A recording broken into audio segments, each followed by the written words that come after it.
Hey friends, I'm going to be hosting The Daily Show again this week, October 7th, 8th, and 9th, Tuesday through Thursday. And I want to take a quick second to say thank you, because the last time I hosted, my very first time, so many of you tuned in, you told people, T-vote if that's still a thing. So many people watched that we actually set a ratings record, and that was really, really special because I love The Daily Show. I love all of you, and to be able to bring those two things together, to be able to set records your very first time doing something is special, but to do it with you was incredible. I look forward to bringing these Daily Show shows to you this week and the video, because you're already watching. You might as well keep watching. Just let it play. I'll see you. Give it up for Josh Johnson!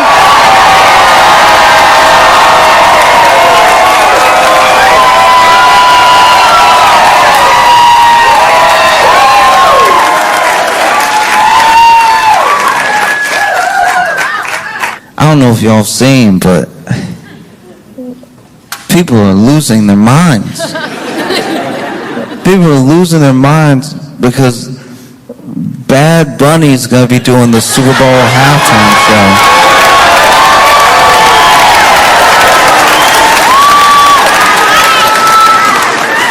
show. This is incredible. The level of upset.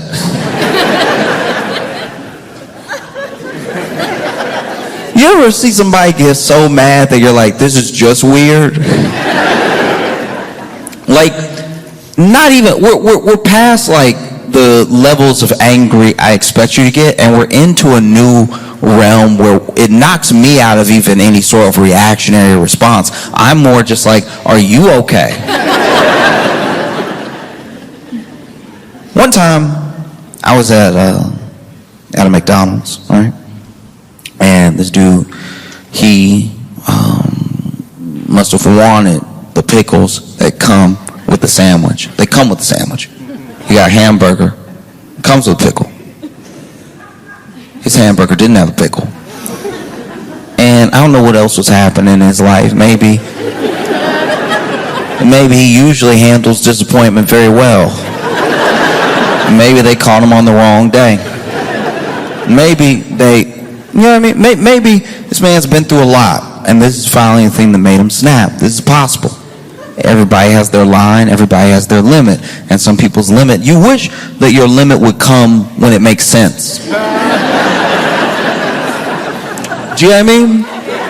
You want your limit to come when something actually happens.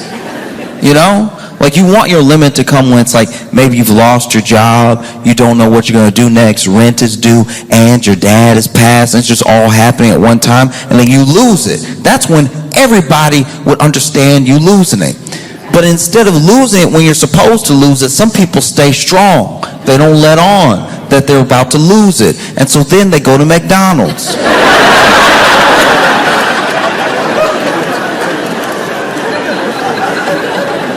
And they order a burger. And then they realize the burger doesn't have a pickle. And then all the injustice in the world comes out. All at once in this McDonald's.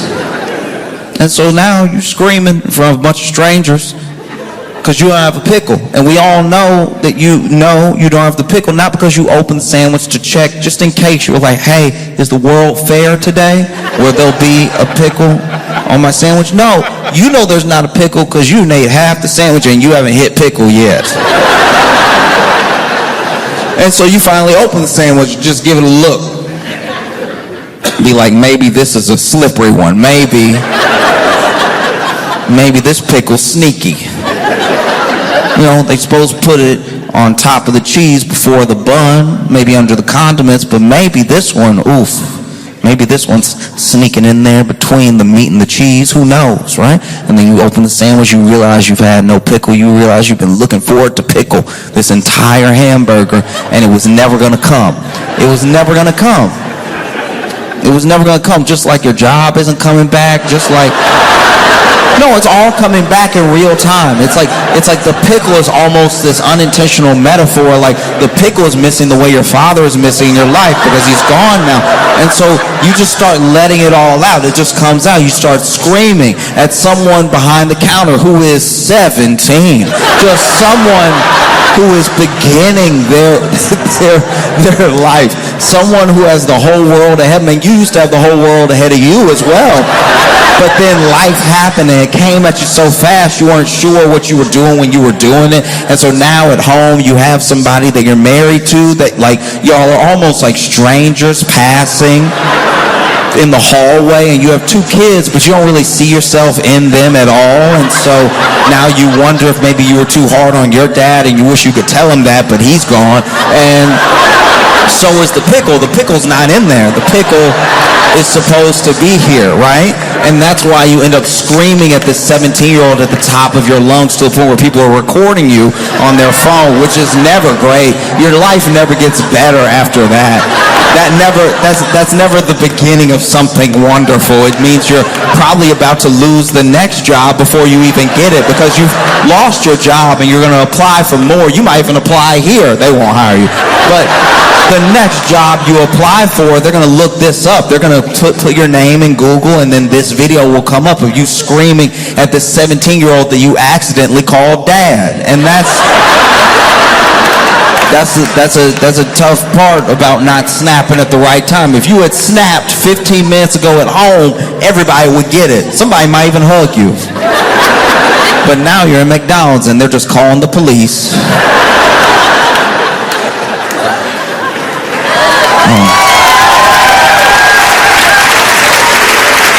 No, it's tough. It's tough. What I'm trying to say is people have snapped over Bad Bunny doing the Super Bowl halftime show, a no pickles in my hamburger at McDonald's amount. And it's stressful to watch. I understand why the NFL is doing. The NFL is trying to expand its reach and everything. What better way than with Bad Bunny? But Bad Bunny is over here, like he's defiant in a way that I think is very special. Because Bad Bunny is doing this like record-breaking tour right now. And he's not doing it in the U.S., you know? And I think a lot of people can't handle that. A lot of people are like, they're like, why won't he come? Why won't he do MSG? Why won't he? And it's like, and you know, he's been asked about in interviews, and he said a couple things that also are gonna are gonna irk exactly who he's trying to irk. Because they asked him, like, why aren't you we looked at the dates. Where's Chicago? Where's LA? Where's New York? You know? And why aren't you touring in the US? And then he said, because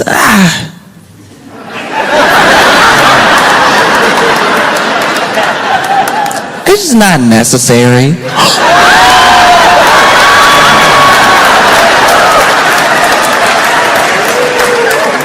Not necessary to tour in the center of the universe, according to us. Not necessary. Ooh, that was a gut punch. Not necessary. Don't worry, I'll be making plenty of money around the world. You know the rest of the world. Like literally. They had other people ask him.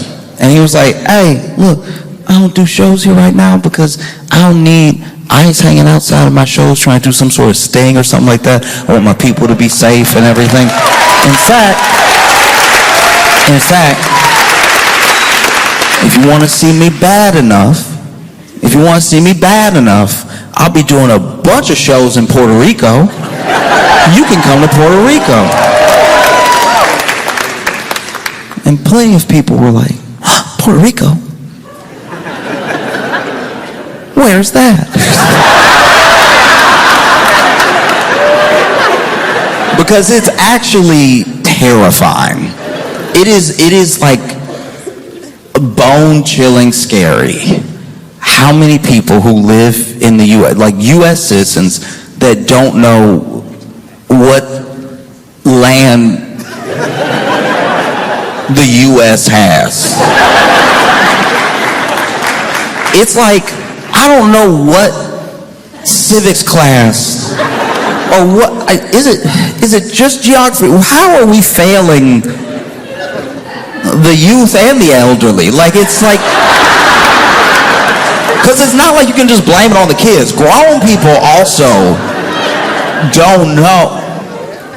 It's crazy. All right, look, just bring you up to speed, okay, real quick. And I'm not judging anybody because I might even have the dates wrong, okay? But in 1898, at the end of the Spanish-American War, America got Puerto Rico.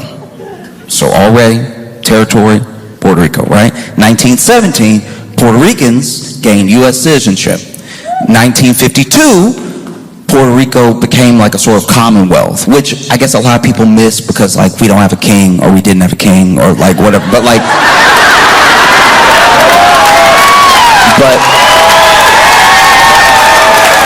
just like simple, that's the status. So if you are Puerto Rican, you are a U.S. citizen, okay? And that is also why when people were upset, they were like, why can't somebody from America do the halftime show? And look,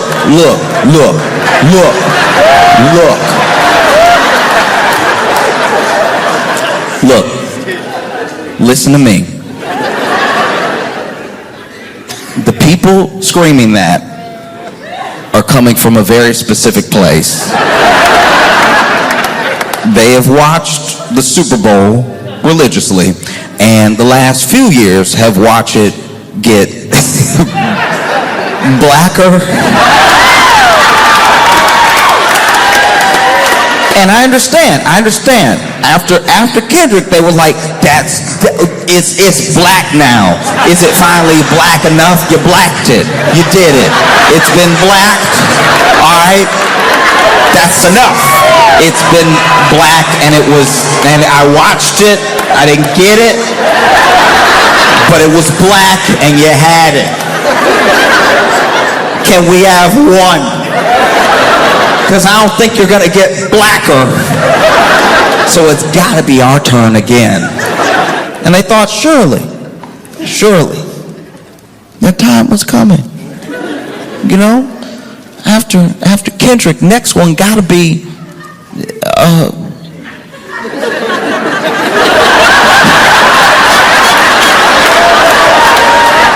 know what I mean? Yeah. Next one got to be the one that does that song with the twang to it that you really like. Gotta be. Come on, we even look. You just did it. So I did all that rapping. I let rapping in my house just because it was a Super Bowl halftime show. That's as black as gonna get. I refuse to let it get any blacker. All right. These people were like, it can't possibly get blacker, and then they were like, all right, I'll raise you no English.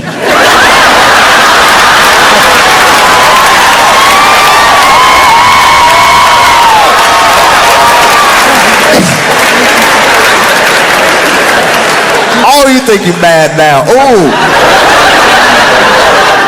we gonna make you pray for Kendrick. We gonna make you.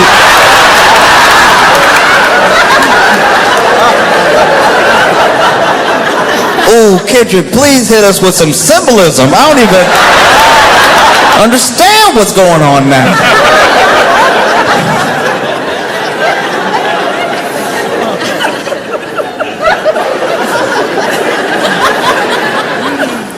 Oh, no, this is so funny.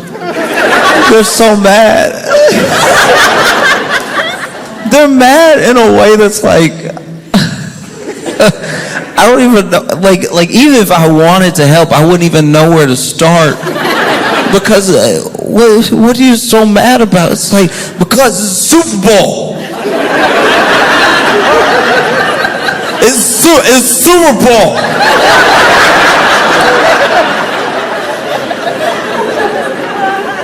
It's Super Bowl. It's not Spanish Bowl. This is Super Bowl.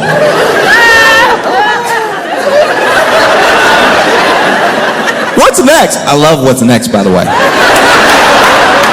People love to take a thing that's actually happening and then do a hypothetical that'll never happen off of what's next.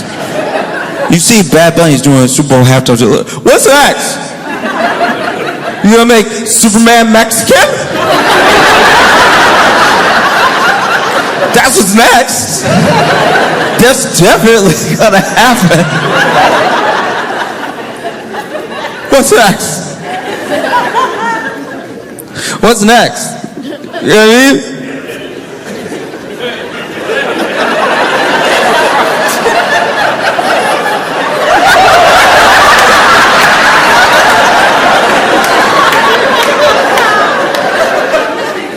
What's that? Because it's scary. It's scary. You know, you watch the Super Bowl halftime show, these people might, by accident, learn some Spanish.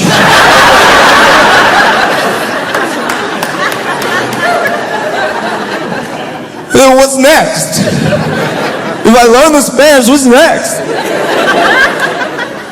If I learn the Spanish, what happens then? Because if I learn the Spanish, then when people are speaking Spanish, I'll know what they're saying, and there's no way they're saying anything nice about me.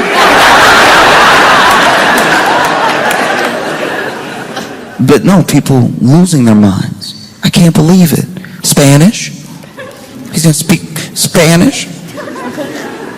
I'm gonna have to sit there and listen to somebody sing and rap in Spanish? I already had to listen to rap.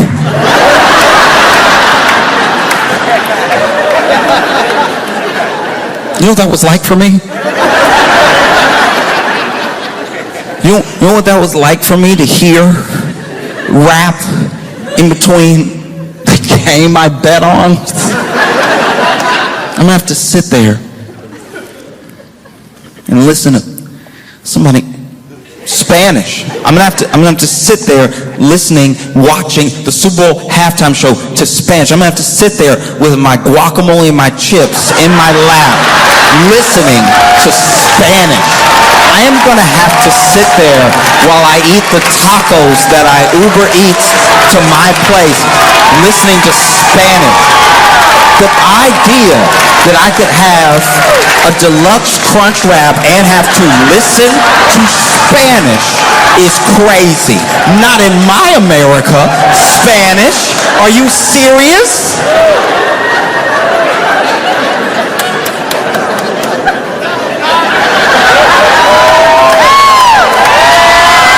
I can't believe I'm gonna have to listen. I want all the Spanish in my mouth. I don't want it in my ears. Which is like pretty much been the approach of a large portion of the U.S. for a long time. So much of the culture, so much of what people like about a culture that they're willing to take in, they try to do as best as possible to the exclusion of the people that the culture is actually from, right? So you'll see how people of Latin descent have been treated in this country the entire time while we fall in love with more and more and more and more of their stuff. You know what I mean? And it's something that obviously happens to black people. It's something that's happened to Asian Americans and everything, but it's something that doesn't always get addressed, is that if you loved what we make, then just love us. We made it. You know what I mean? Like, it's a crazy thing.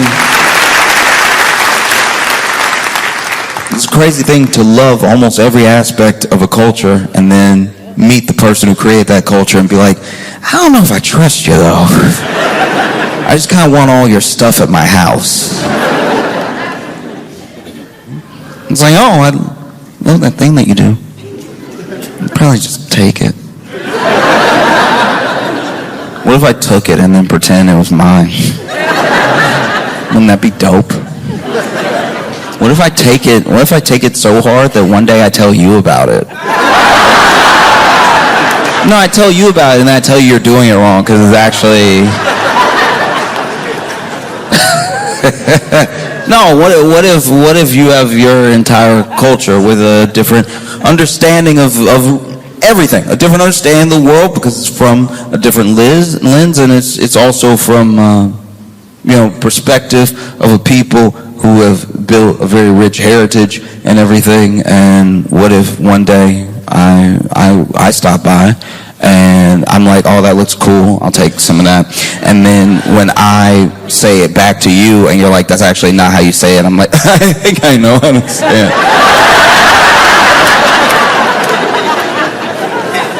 All right, I'm very familiar with the Latin X culture, all right?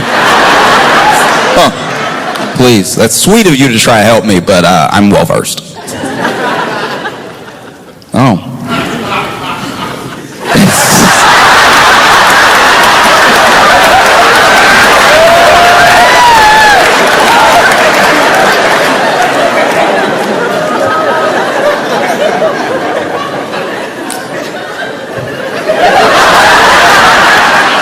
That's wild, because that was the laugh. All right.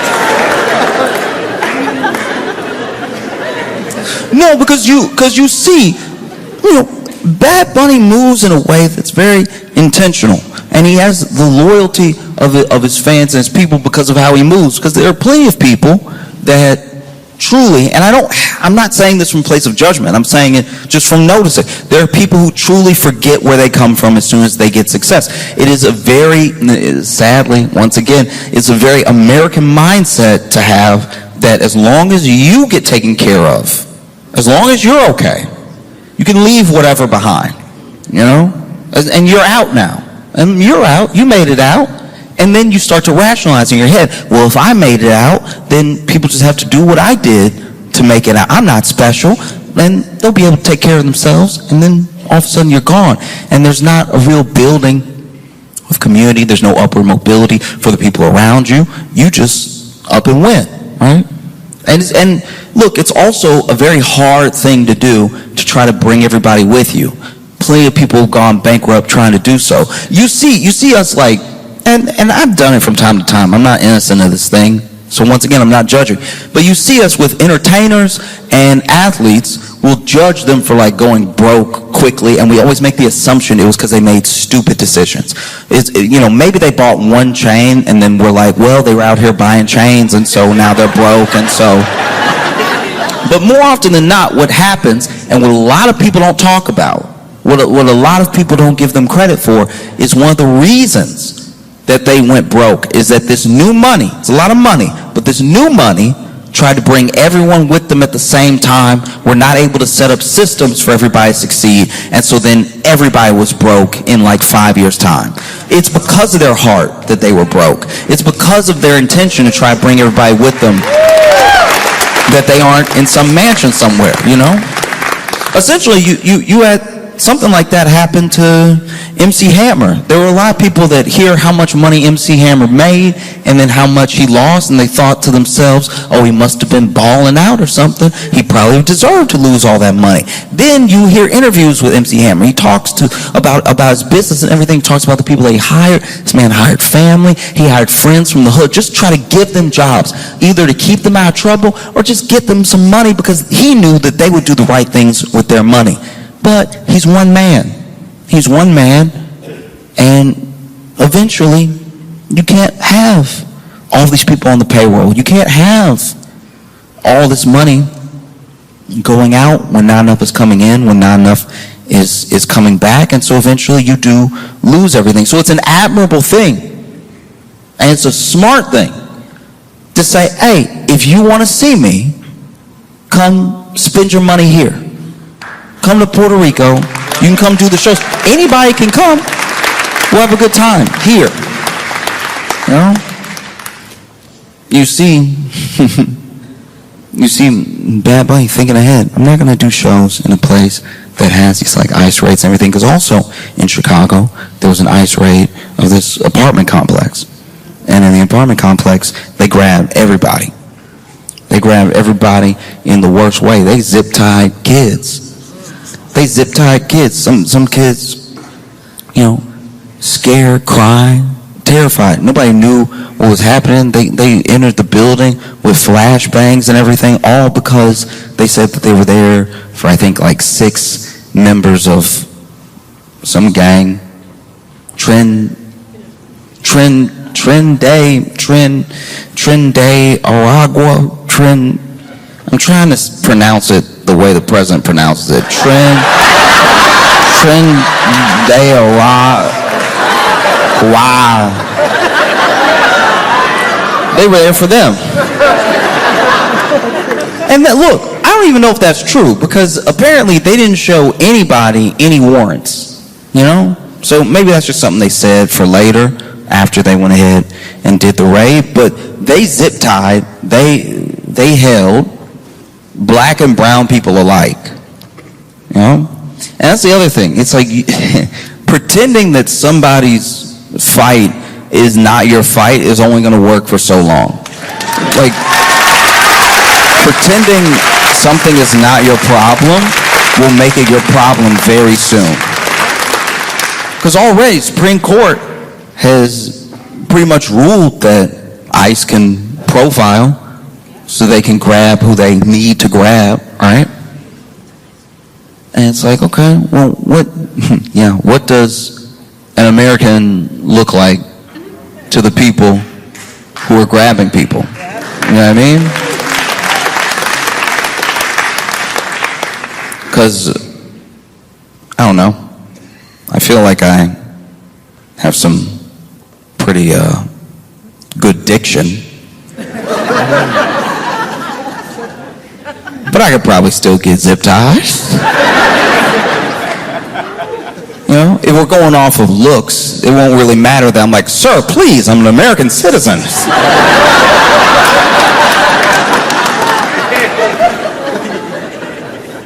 Because you see what's happening. You see what's happening now with ICE in Chicago. You see what's happening even with the announcement that Bad Bunny is going to be doing the Super Bowl. You have, Corey Lewandowski saying that ICE is going to be at the Super Bowl as well. And it's like, all right, but what's the point of that? What's the point? Because you know all of the criminal illegal aliens, because that's what they're supposed to be about, right?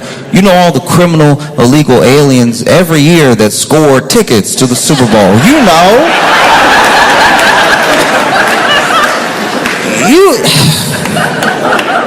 You can't swing a stick without running into a criminal illegal alien with Super Bowl tickets. Criminal illegal aliens love the Super Bowl. They love rolling up to the Super Bowl. Got my tickets right here. And no other form of identification. Criminal illegal aliens. They can't stop going to the Super Bowl.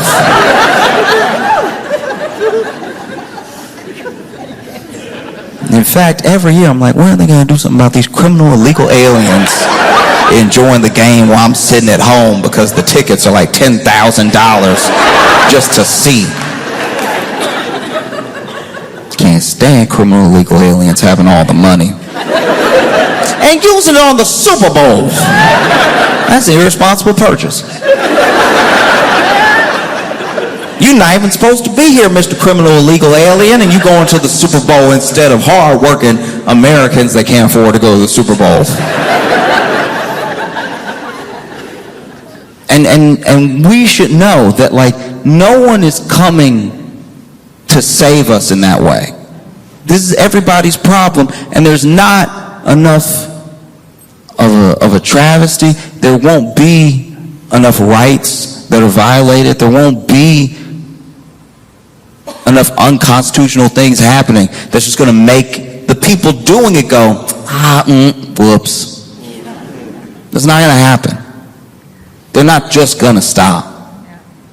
They zip-tied kids.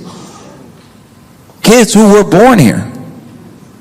Because this was never about what they said it was about. I look at ICE the way I look at, season 6 of Ghost Hunters.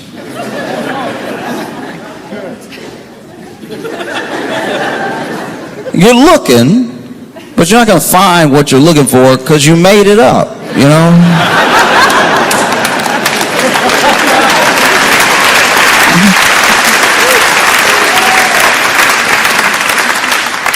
It's a very scary thing. Because don't get me wrong, look, plenty of ICE agents are over here masked up, top to bottom, can't identify who they are. It's not like they're wearing a badge. It's not like they have their name, you know, all over them or just on the front or anything like that. And some of them clearly built like stormtroopers. And then some are built like mall cops. Like there's a couple, I don't know if you saw that video of that young man that was running from ICE and hopped on his bike and rode away, but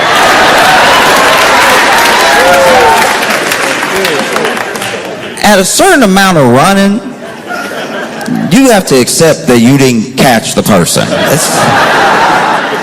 And as someone who had friends that got into trouble, I've watched my fair share of mall cop chases. And these mall cop chases, you know, I don't have them on my phone. They're from memory. They're up here.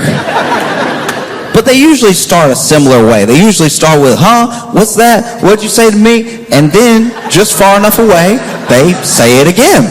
And so then, mall cop leans forward, and then whether you're on your skateboard or you're on foot, you start making some moves. And as you run, they run. And when they run, they realize they shouldn't run.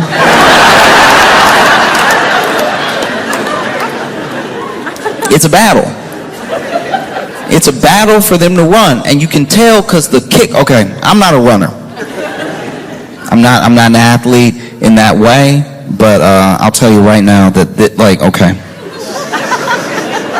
when you watch runners, when you watch like, you know, like a Usain Bolt, like an Olympic runner, and they start off and they have, you know, a foot up and everything, got the foot up, hands down, looking up, and then I don't know why they put the butt up. You see if they put the butt up and they're down, but then they're like, ugh. I know this isn't true. I knew this isn't true, but when I was little, a friend told me that they do that so that they can fart before they run. It's clearly not real. But he's like, no, you don't want that air getting out and it knocking you off course. It didn't sound true when I was 7, but I did believe it for like 2 years. Because I was like, they do it every time. I don't know. They, you know, get down, they get up, they do that thing. I'm not doing it right. They do that thing. And then they fire off the gun, and then they're like sliding at first, and then they just shoot off. They're running so fast, right? And when a mall cop starts to run, it's similar but different. Because he will do this. But that's because he almost fell.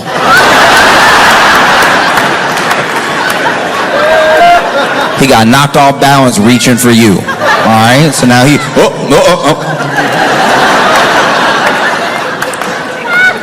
and then he does like kick up a little bit. That is a fart.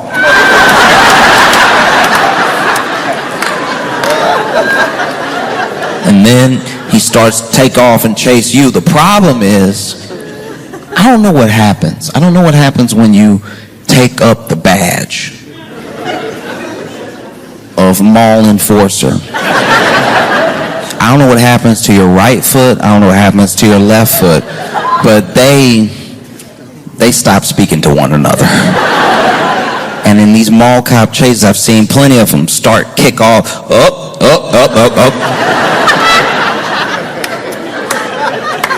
Into a food court table. And that's what it looked like, because my man kicked off on the bike and started, it wasn't even pedaling fast at first. Still seemed like he was talking. Do you know how embarrassing that is to run after somebody who isn't even breaking enough of a sweat to stop talking to you? And then they also ran after this man for too long. At a certain amount of somebody getting away, you gotta just let them get away. clip became more embarrassing because they kept running. I'm like, now he on the bike. Now he pedaling. You didn't catch him when he was pushing a bike. You're not going to catch him when he's on a bike. There's a huge difference between those two things. Pushing a bike, he all encumbered. He got to figure out when to like throw the leg over and everything. Now he's on the bike. He's gone. He's gone. The only thing they could make that video more perfect is that dude.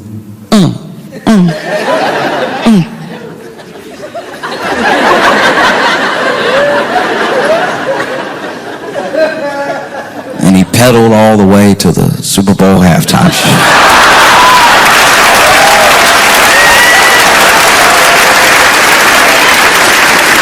Anaheim, y'all been phenomenal. Thank you so much.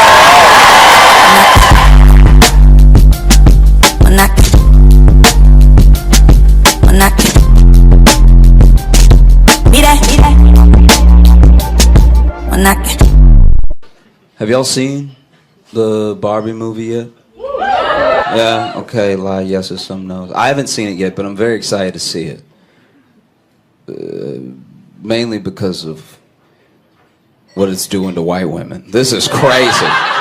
This is wild. What is happening? Like, I haven't seen it yet. I don't know what's happening in the movie, but white women are walking out militant as hell. This shit is Malcolm X for white women. This is fucking crazy. Dude, all of my white female friends that walk out of the movie are like, maybe we should do something about the Supreme Court. I'm like, jeez. What is happening in the movie? It is wild. This shit is like 300 for blondes that were in sororities. This is crazy. They just walk out of the movie like, I wish a fucking man would try to give me directions right now. I wish. I'm like, oh, okay. God damn. That's wild. I used to be a very chill person. Nothing ever bothered me. Nothing ever got to me. Everything rolled off my shoulder. Turns out I was just 17. I should have been chill. I wasn't paying any rent yet or anything. Now I'm in the real world. I'm very upset. This is horrible. And it sucks because when you're at every stage of your life, you feel stress. Every part of your life you felt stress. But as a kid, you think you know stress.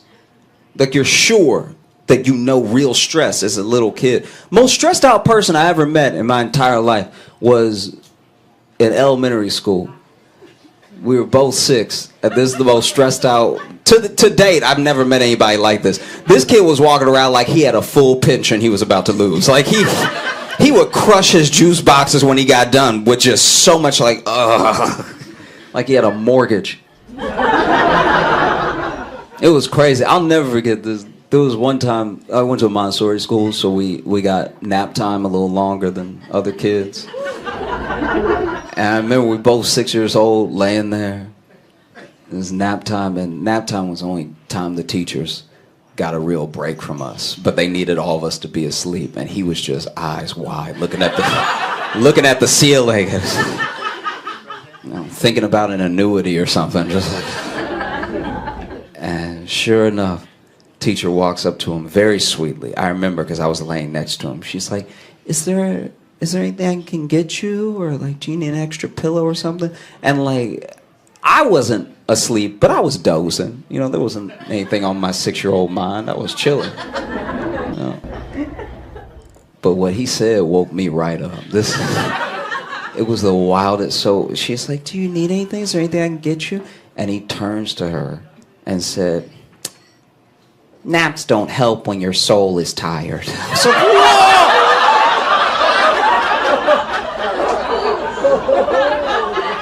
Little man, what have you been through? What's happening right now? Oh, it was terrifying. It was crazy. I went to college for design, and it's funny how when you're graduating college, right at the end is when they tell you could have not done any of this.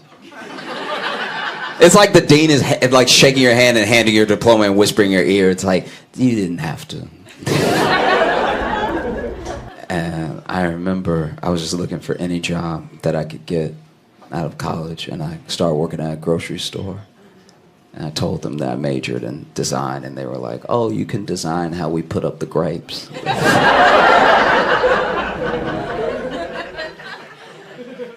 And the grocery store that I worked at, I was in Chicago at the time, and it was a horrible neighborhood. It was very bad.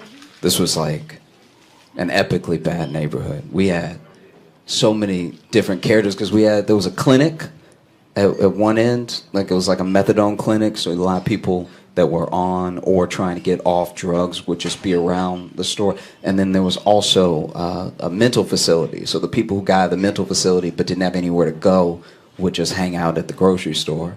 So I was constantly in danger. I got used to it. And I remember we had this guy, he was a pigeon man. And my man, I don't know if he was homeless or not, but all I know is he filled the parking lot with pigeons. Pigeons loved this dude so much. This nigga was usher for pigeons. I remember one time there was this guy walking into the store that, I don't know exactly what he said because I was putting up the cart, so I overheard something rude being said, but I don't know exactly what it was. But he was like, why don't you get a job, you piece of shit? Like, said something that was way too mean to just be passing somebody to walk in a grocery store. It was wild. Pigeon man didn't do anything, just stood there chill. Got a couple pigeons here, a couple pigeons here. Just let it go. Rolled her after shoulder. And then the guy's walking out of the store. And this is going to make me sound crazy. I'm just telling you what I saw. All right? Basically, that guy walked past Pigeon Man with his cart full of groceries. And then Pigeon Man looked at one of the pigeons and went, and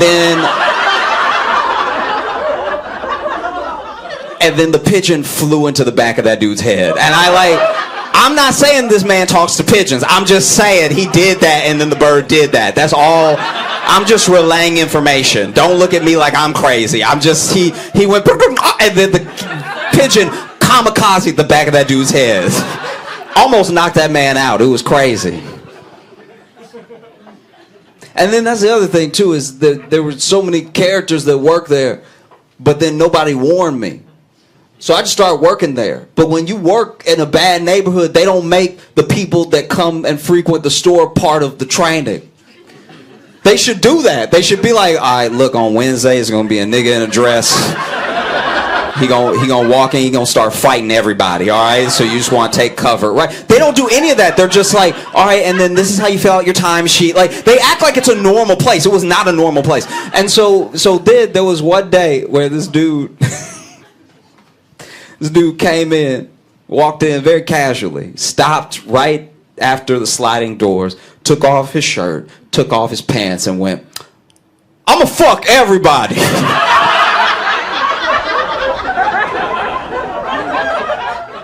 And then everyone started leaving the store. Everyone casually started filing out like it was time to go. No one protested. No one even stood to see if he meant it. Everyone was just like, all right, should have got here earlier. I was ringing up a woman in my line, and this old, like 80-year-old woman, I'm not even quoting her, she was like, "Fuck those grapes, not getting fucked today," and just keeps walking out. It was insane. Because then this is the worst part, too. They never had good security guards there. So then the man screams, right? And apparently he just does this. That's what he does it so much that customers were like, "This is when we have to leave. This is not, the bread's not worth it. It's fine." You know what I mean? And then, all right. So I don't know the name of it, so I can't put them on blast or anything, but like they used this security guard service that was the worst security guard service I've ever seen in my life. I don't know where they were getting these security guards, because these people, not only were they not trained to like, they didn't like secretly know Krav Maga or something like that, they also weren't big. So then this man rolls in, he's like, "I'm gonna fuck everybody," and then everyone starts leaving, and then the security guard, who I hadn't even noticed that day until this moment, because then I started scanning the grocery store for him. Security guard, I see him in the corner of my eye, he's walking towards me, and he's over here hobbling towards me. My man is 76 years old with a bad knee and just like, I think a metal ankle. I don't know what was going on with his legs. And he walked over and whispered in my ear, he's like, "Can you say something to him?" I was like,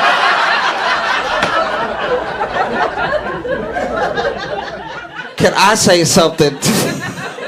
I was like, can I say something? I just repeated it back until he answered something. I was like, can I say something to him? Can I say something to him? Like, can I say that? And finally, he's like, look, young blood, I asked them to give me a gun, and they said no. All right? They know I can't fight. I would have cleared all this out if I had my pistol with me. And then we just started, like, because the dude is just walking throughout the store in his underwear, and so we're just conversing about what to do. We're literally like, well, I'm not, look, they pay me to put up the grapes. Like, I'm not really here for all this other stuff. And then he's like, this man is genuinely floating with me. He's like, you think I only live 12-minute walk away?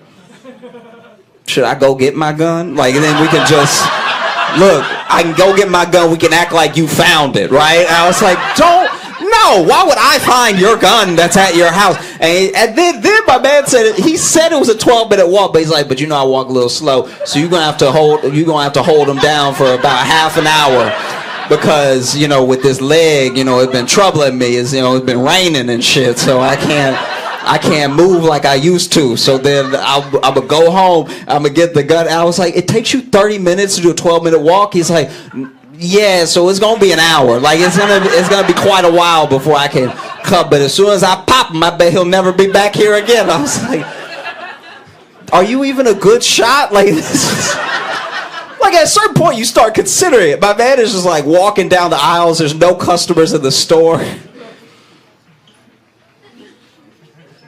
He left, but he never came back. Like, I don't know what happened to him. I think he quit.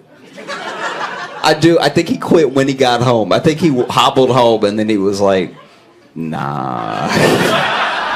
You all were great. Thank you so much.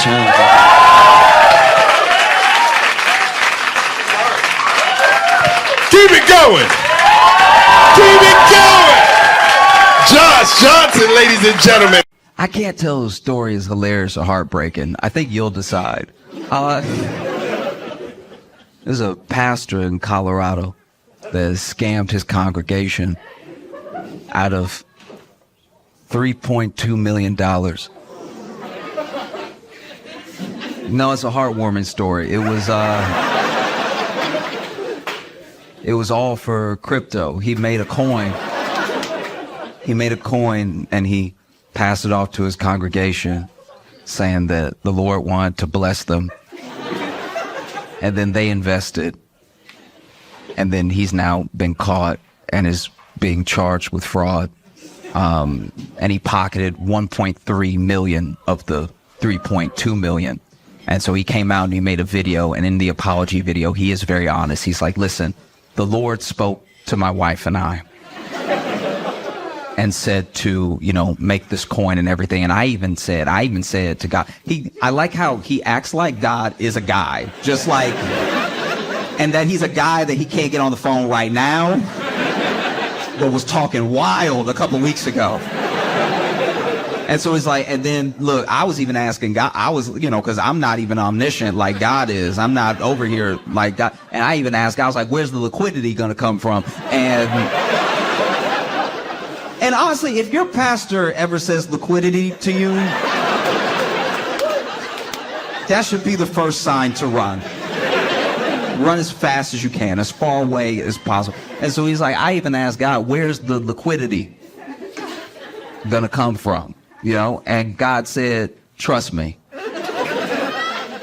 And so then I immediately told you it would be fine. That's my bad. I want you to know, out of that 1.3 million that my wife and I pocketed, 500,000 went to the IRS, which is a meaningless detail, by the way. Like, yes, you paid your taxes, but that's just a weird thing that the pastor did to be like, hey, look, while we're being honest, I got fucked too, okay?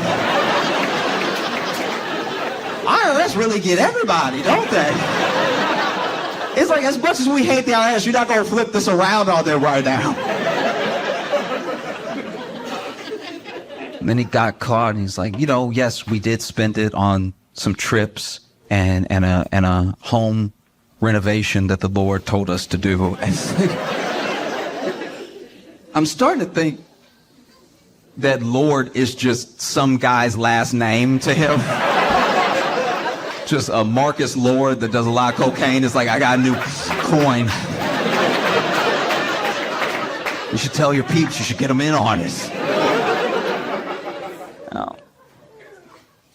Because I've read a good portion of the Bible. And I don't know. No, like, I'm not saying I'm smarter than everyone that was in the congregation. I'm expressly not saying that. Like, but it is a thing where it's like, if you read the Bible, what he's saying will be weird. You know what I mean? Like, if you read the Bible and you have a general understanding of it, when a guy comes to you and he's like, listen, the Lord about them gains, okay? I think it makes it easier for you to be like, oh, I think this guy is full of shit.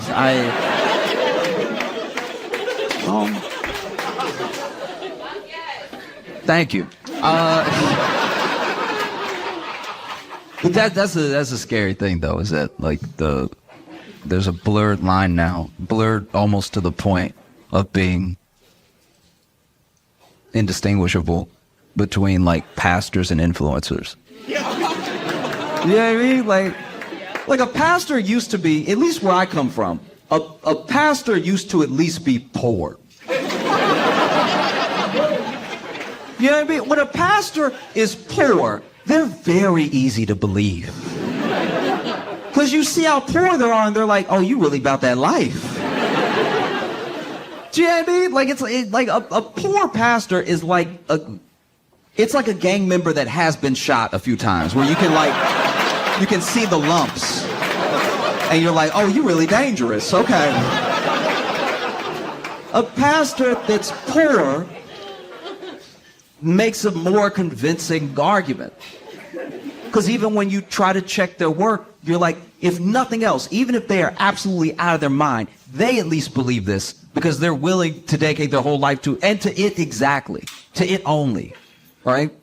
To whatever mission they feel like God has led them to. They're willing to focus solely on that to the point of being completely removed from the world, right? So any worldly thing doesn't affect them. They have no interest in it. They're only focused on whatever the thing is. Maybe it's helping people. Maybe it's spreading the word. Maybe it's knocking on doors at 6 a.m. or whatever they feel led to do. And then a rich pastor tells, like, a rich pastor has a more alluring argument. Because a rich pastor rolls up in a Rolls Royce in a $10,000 suit with a $200,000 watch and a pinky ring. Like, the amount of pastors dressing like pimps needs to be talked about.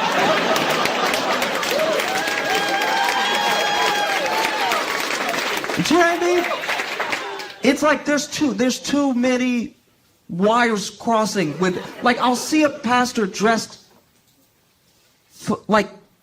fully like Don Bishop Juan,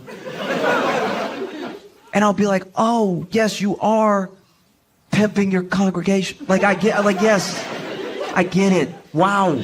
And in their faces too, you're brazen with it because you dress rich in front of them and they're poor to make you rich. And wow, that is ballsy. Maybe you do have God's protection. That's crazy that you're going to do that in their face. And then you tell them what you buy.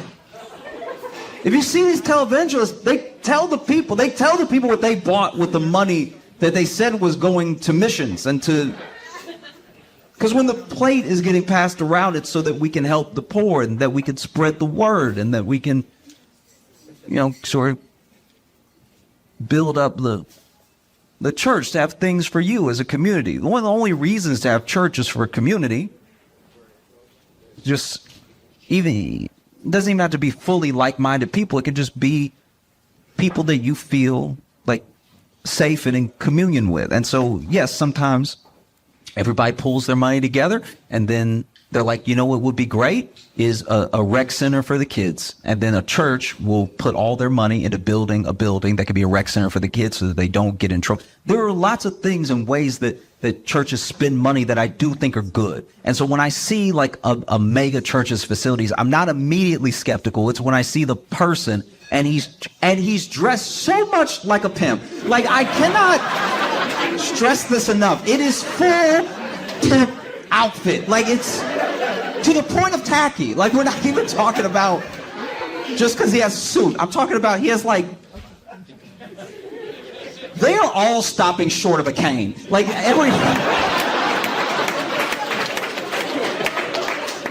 they're millionaires in your face, and they're telling you, I have all this stuff because, you know, because God blessed me with this jet. I purchased this jet for the Lord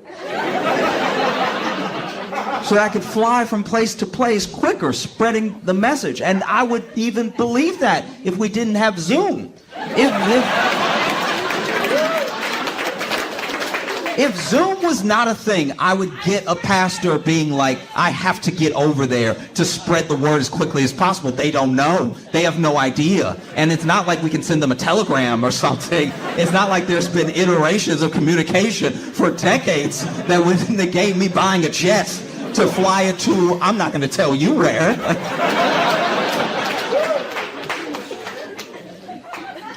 Like, how did we get here? And look, it is probably,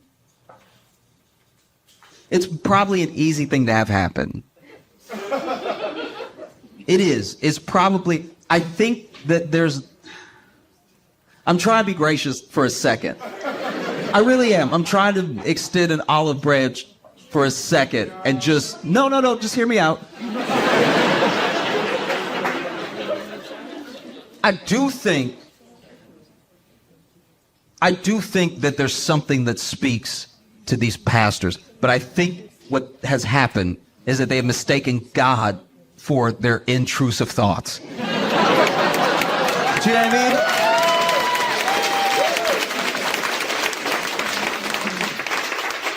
Because I don't know all of you, I don't know, exactly what your lives are like. I don't know if you grew up with religious or not, or what religion or anything. I'm just saying, as individuals, every single one of us here, if we were to lead a congregation and we were to pass around a jar or a plate, collection plate, anything like that, and everybody gave something because we made a compelling case that it is your job as a citizen of the world to help people that you may never meet, right? Is your actual duty as a living, breathing, empathetic individual that you have to do something if someone somewhere is hurting. You don't need to know them and you don't need to know why they got there. That's none of your business. It's important to help someone. And then the plate gets passed around and you make such a compelling argument that everybody puts, $1, $5, $10, or like the Bible says, 1/10 of their income to help the poor. And then church is over. Everybody leaves. And then you go to the back office where they have piled up all the money, and you do look at it and go, nigga, we rich. I mean, wow. Oh, we really cooking right now. Oh, man, I get the pinky with the soup. Oh. I'm not going to get the cane. That's too much, but oh. Just looking at a pile of money, a pile of envelopes with 1/10 of someone's paycheck in order for them to either spread the word of God or help people that they will never meet, build a well, do something so it matters that we were here, right? And then you see the money and it's stacked pretty high because it's a big church. And you look at all that money and it's hard not to be like, game time?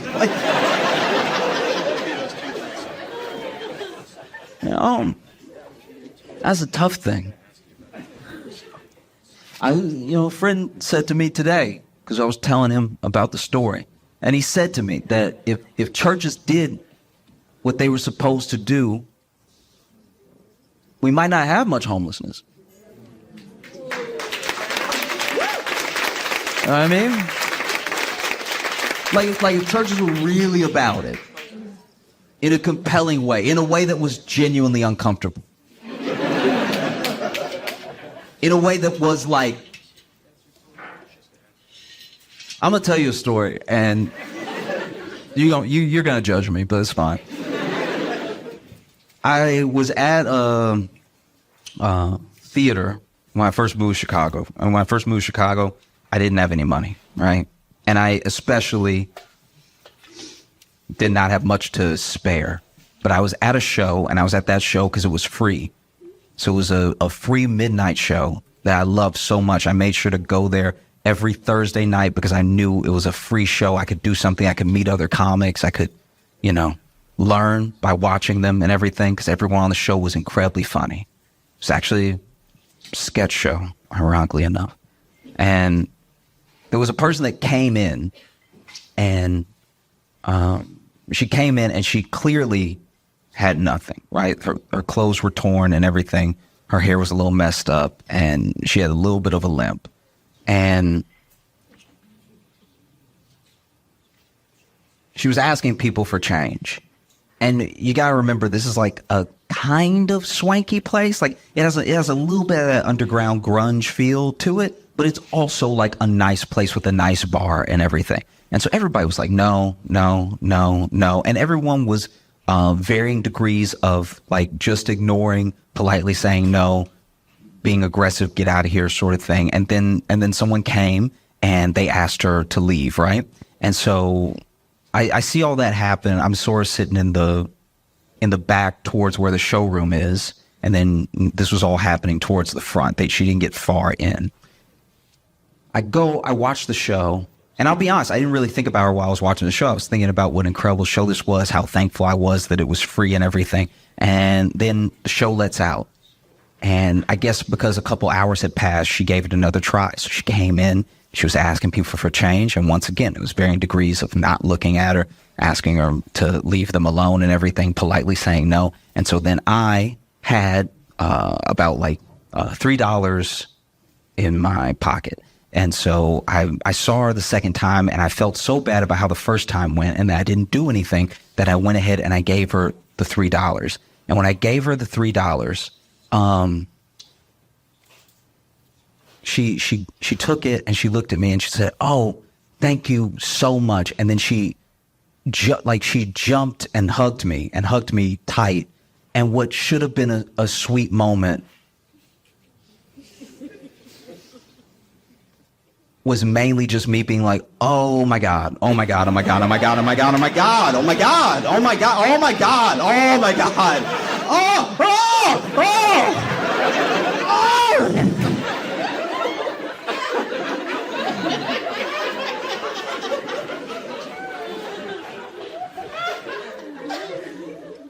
And then she walked off, happy as could be, walked out of the venue. And then I was like, I gotta wash my hands, I gotta wash my hands, I gotta wash my hands, I gotta wash my hands. And I think that, I look back at that and I'm not proud of that. I'm not proud of how I reacted or anything, but that does feel like what church should feel like. Like, instead of just being boring, it should be like, oh my God. Oh, wow. Everybody really is welcome. Oh, jeez. All right, cool.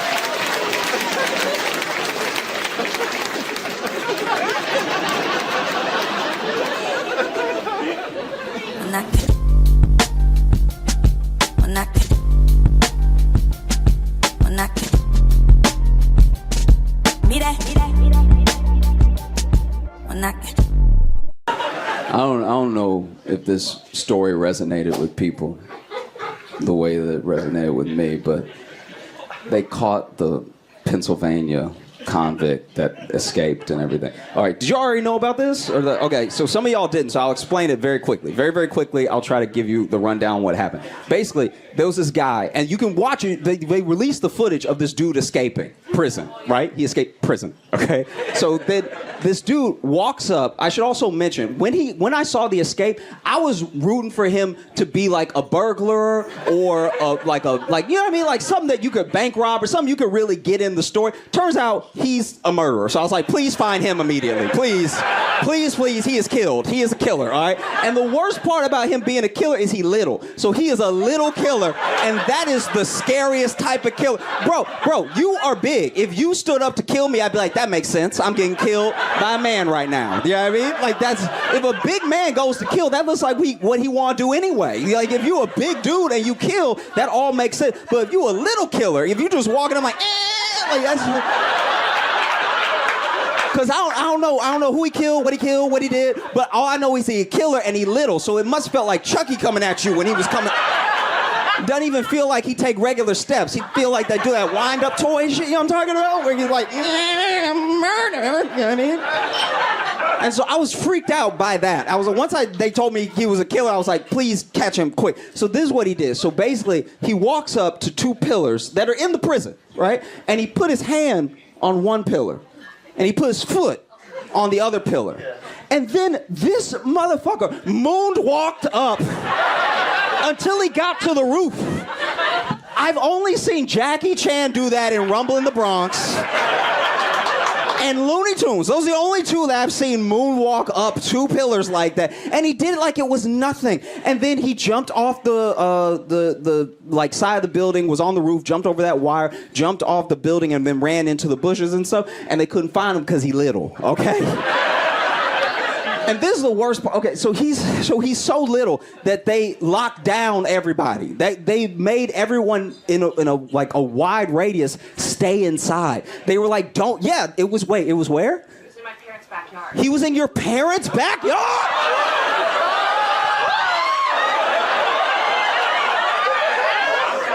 Ooh, okay, all right. So I'm gonna tell them the rest of the story, and then I gotta, no, okay. So I'm gonna tell, so then, okay.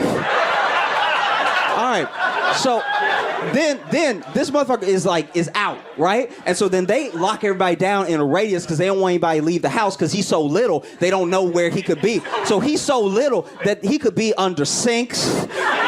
He could be in cabinets. They have no idea where this man could be. They were like, don't go outside. Don't go for your little run because when you come back in, he could be in your pants leg. He is just that little.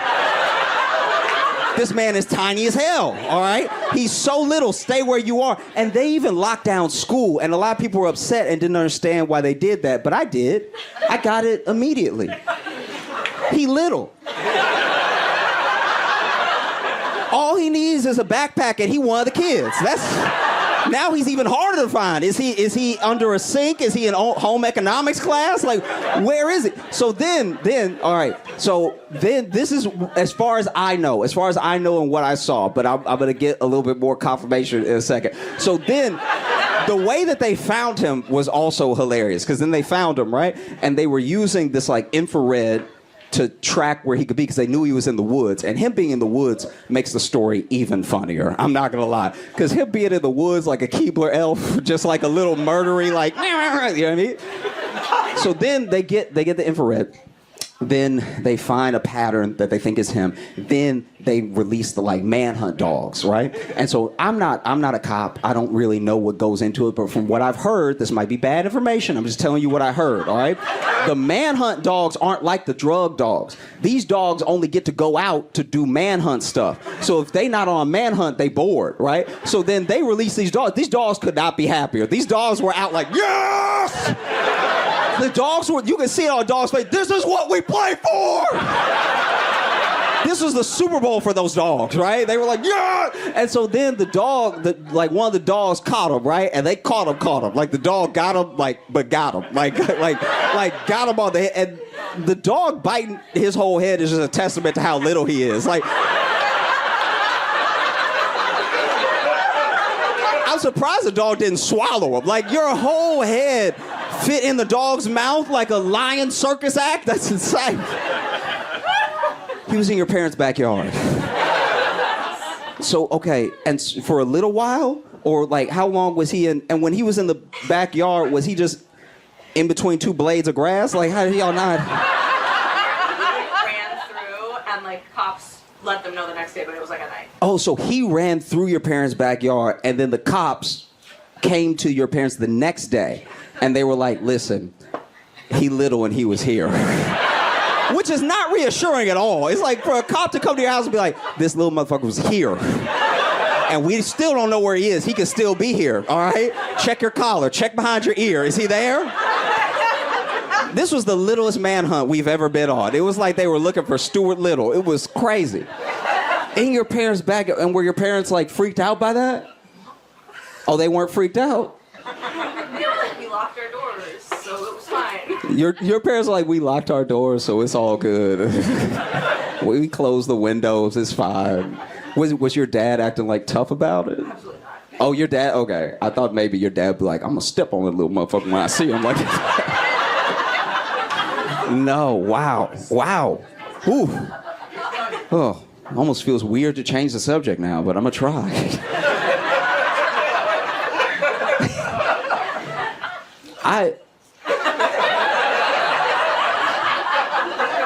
I know. What do I do now? So, look. Confidence.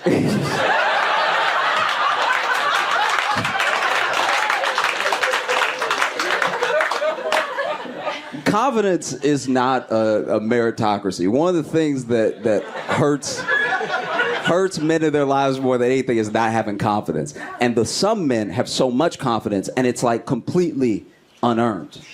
You're like, where did it come from? Did it fall out of the sky and hit them? Was it like an asteroid? Where did they get this confidence?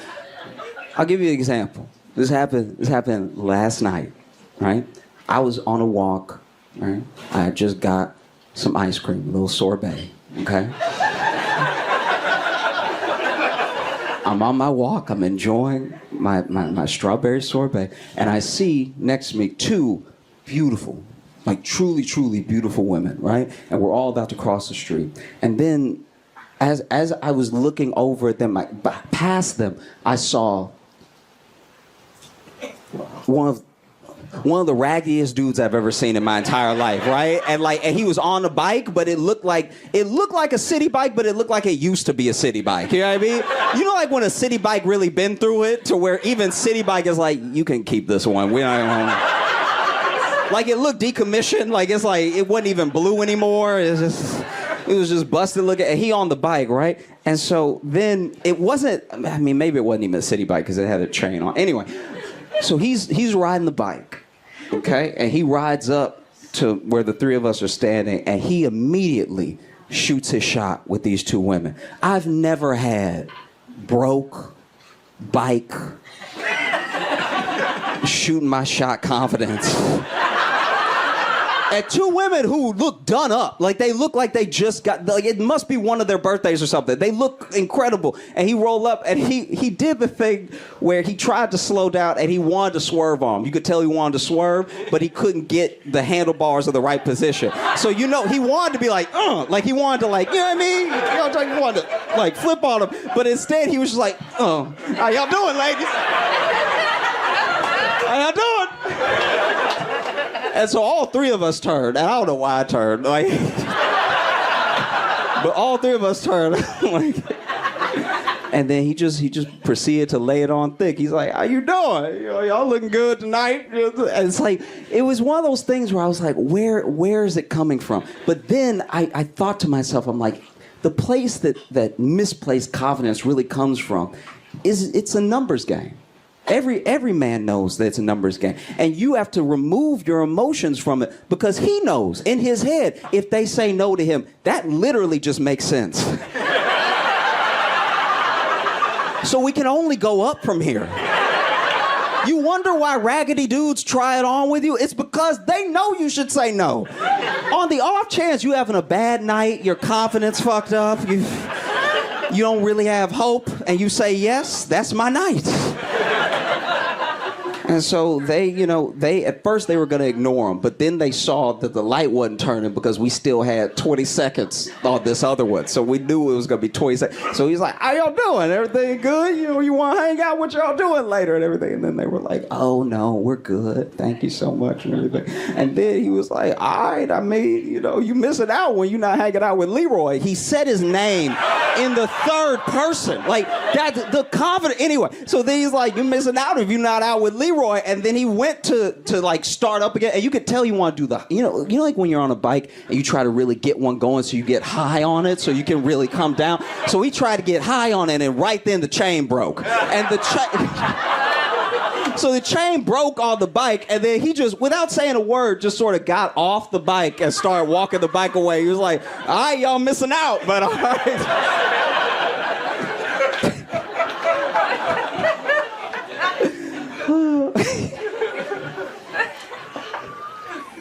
One of my favorite like types of stories in the world are snitch stories. You know what I mean? Like when somebody is part of a criminal organization and they turn and they try to like not get caught. So, and I think it's because I'm a snitch. I am. Like, I'm such a snitch that when I was little, no kids wouldn't let me do dirty stuff with them because they were like, you gonna tell. And I was like, yeah, I would. Yeah. You're not even wrong. I really would. I would panic. I'd tell everybody. I'd tell everybody everything. I'd probably tell them stuff that didn't even happen. I'm telling just to make the story feel full. My favorite snitch story of all time was this guy was in a gang, and he got caught on some unrelated stuff, and then he turned state's evidence. Right? So then he started working with police, became a confidential informant, and was giving them everything on the gang as an enterprise. And then the day came that they had planned for so long. He was supposed to give them the time and the place to meet where the stash house was, when the stash house would have the most money, the most guns, and have everybody there. And so the day came, he called the police. Police bust in, and they're arresting everybody, and they're seizing everything. And there's video that leaked of it that then became part of a little documentary on it. And you can see in the thing that the cops, when they're busting in, forgot to arrest him. And so he knows he needs to be arrested. So as the cops are even running past him, he's like, oh no! Ow! Oh my God! What is happening? Ooh! Y'all, they got us. Oh no!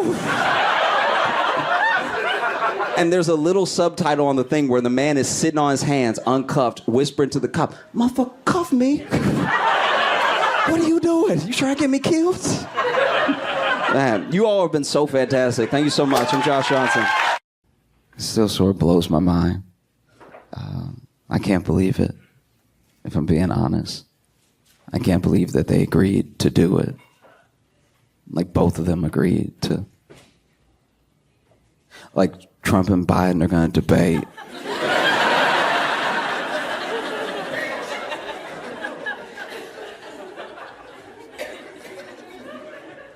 They both agreed to debate.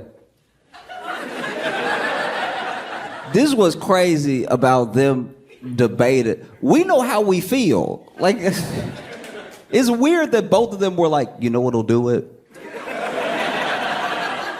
You know what'll lock it up? If I talk one more time. That's what the people want, you know what I mean?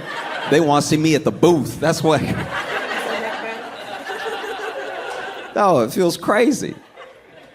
There will be, I can only tell you this. It's months away, I'm sure. But whenever it happens, the only loser will be us. We will.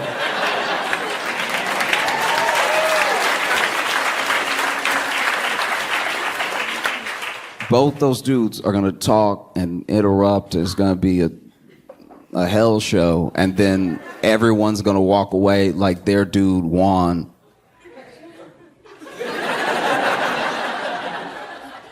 And I do my best to be honest with you and be honest with myself. It does make me nervous, and I think everybody's nervous. I think all parties involved are nervous. You know, I'm nervous for Biden to debate because I'm nervous when Biden talks.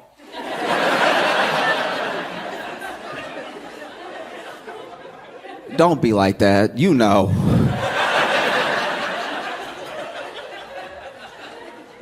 You know what I mean? Like, I think this is the best way I can relate it. Because Biden starts sentences ambitious.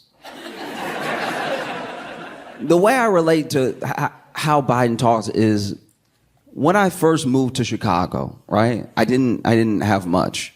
And I moved, and I really wanted to clear my head because I was overwhelmed with the move, right? And I was like young, but I was still scared. I didn't feel like I knew enough people to really have like a support system or anything. And so I was like, you know what? I'm just gonna learn the area. I'm just gonna go for a walk, and without my phone. I don't want to be in my phone. I want to learn the neighborhood. I'm gonna go for a walk. I'm gonna clear my head. So then I left my phone at the apartment, and I just went for a walk, and it felt good. It felt genuinely great to just not have people texting me, not be getting notifications on my phone, not get distracted from anything by my phone, and just look at what a beautiful city I had just moved to. And the weather was nice. Y'all would have appreciated it. It was very sunny. All the white people were smiling at me. It was, you know, black people too, but just there's a certain, I don't know. And, you know, after a while, you know, 10, 20 minutes, I don't know. I didn't have my phone. So I don't know how much time had passed, but I got to the point where I was like, all right, I'm feeling good. I feel better. Let's go back. And I turned around and I was like, uh-oh. Because I had just moved to a new city. And I knew my address, but I didn't know much else. I don't know how many lefts I took. Like, I was just sort of following the sunlight. I was letting them lead me. And then, you know, now I'm like, uh-oh. And so it took quite a while. It took a much longer walk than I anticipated for me to get back home. And that's what every sentence Biden says feels like. It feels like... Because you can see when he start, he ready. When those first two words in, it's like when somebody try to run and they can't really run. Because it's like he start off hard, and then by the middle, you can see in his eyes, he's like, oh, where was I? And then by the end of the sentence, he's like, I think I stuck it. I think I... You know, so I'm nervous for Biden to talk. And I know Trump's team is nervous for him to talk, not just because this debate is going to have certain stipulations, like they're going to cut his mic if he goes over time. There's all this stuff. I think that genuinely Trump's team is like, he's finally going to say it.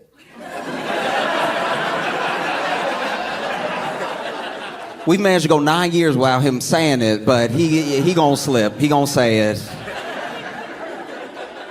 I don't think it'll even be in like reference to black people. He just gonna say it. But he gonna be talking about fruit or something, like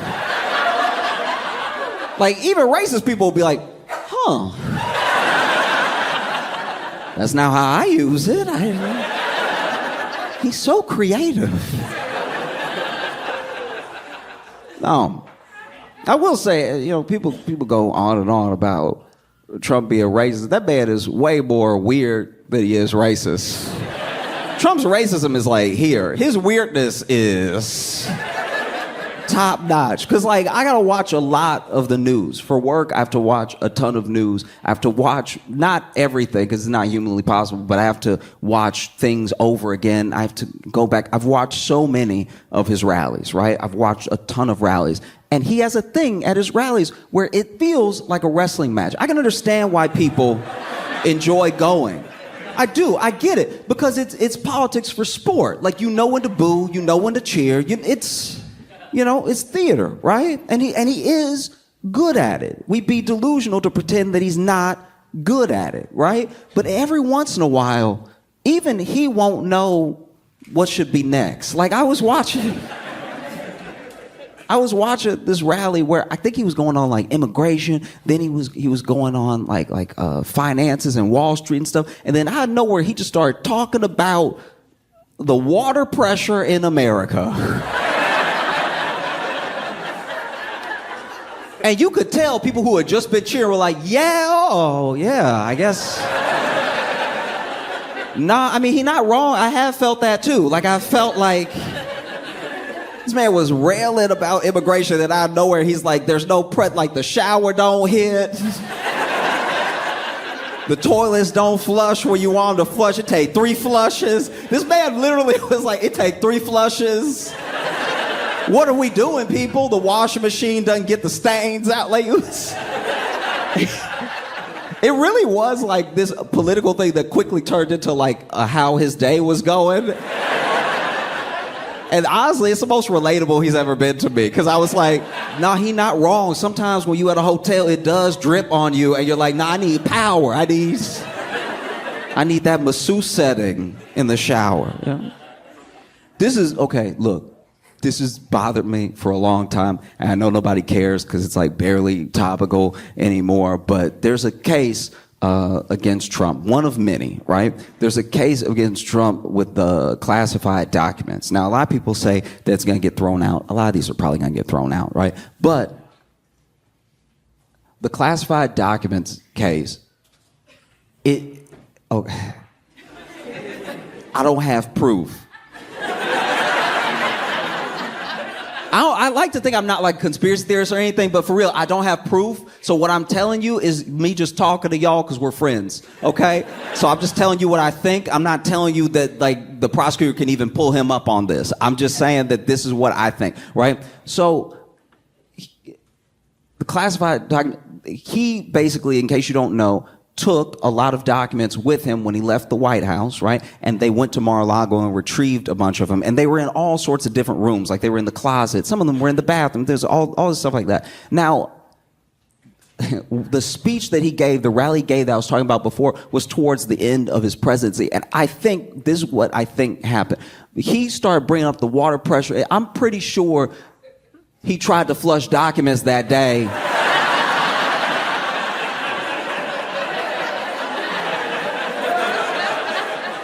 Before the rally, like they were like, Mr. President, we have to go. Like we have to go. We're going to be late. And he's like,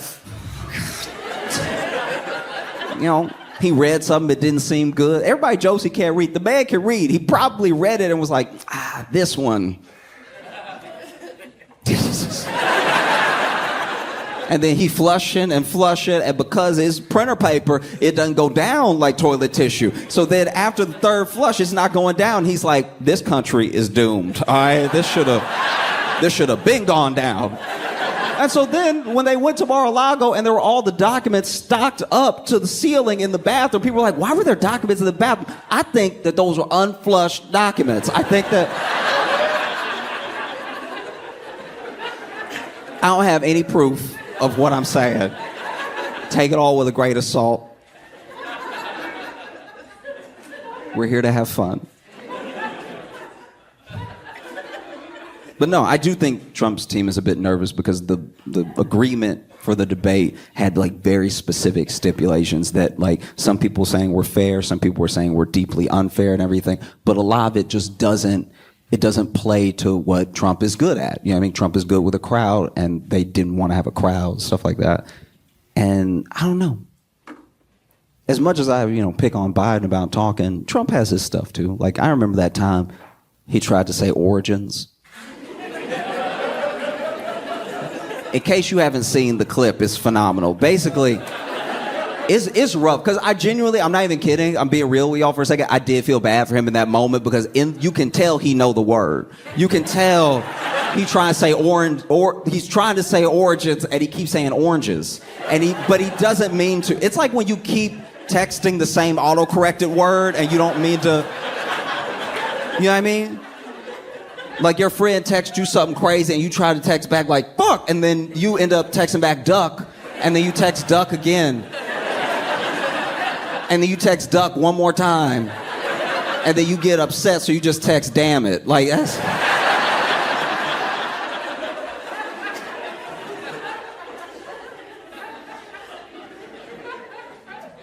Because he knew the word. He really did. He was like, the oranges of it.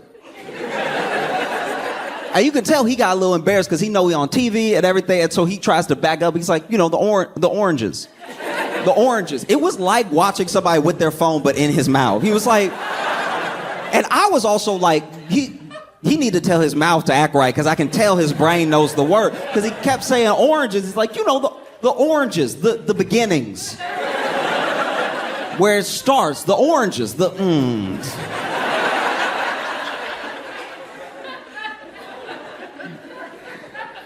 You know, one thing I wish we would have got more of, because it was spectacular to watch, was a real, like, Trump versus DeSantis. We didn't really get it. You know what I mean? Like Trump just started smoking him off his like swag, and then DeSantis dropped out. But I want them to go. I want them to debate. That's what I want to see.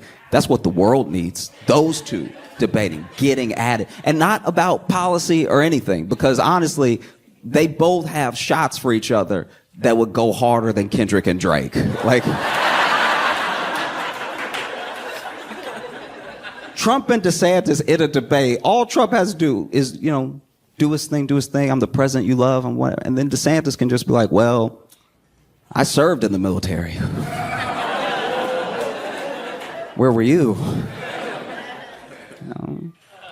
You know?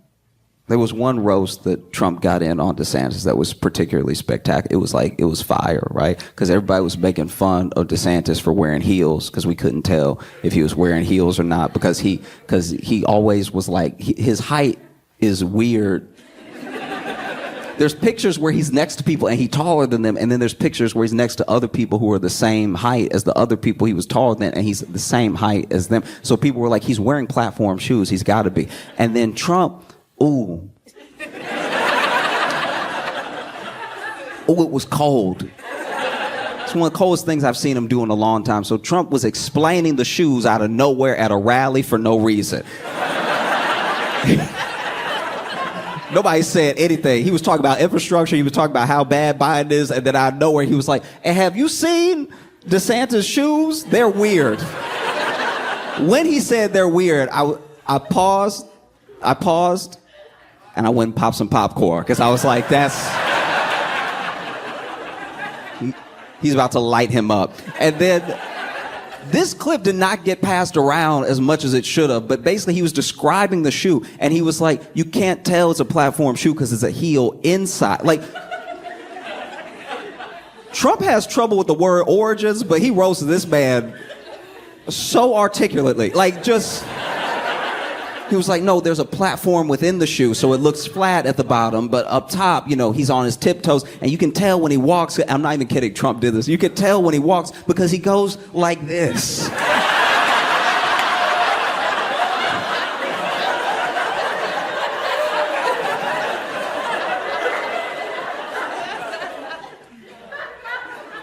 Wow. That's my main thing with the debate, too. Biden versus Trump debating. Again, we didn't get anything out of the last one that they did, you know what I mean? And I just think, okay, I do think it would be funny if, remember, we're here to have fun.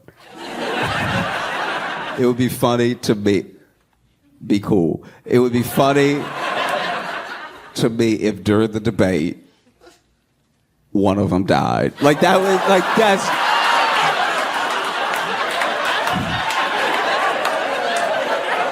I see some of y'all, no. We're here to have fun. We're here to have fun. Don't do that. No. Cut it out. You know that is because these are very old men. They're both so old, they both used to be president. Like, yes. Do you know how old you have to be to used to be? The job you don't get until you're 70? That would be very funny if mid-debate one of them just tip and die. And then the other one's like, I rest my case.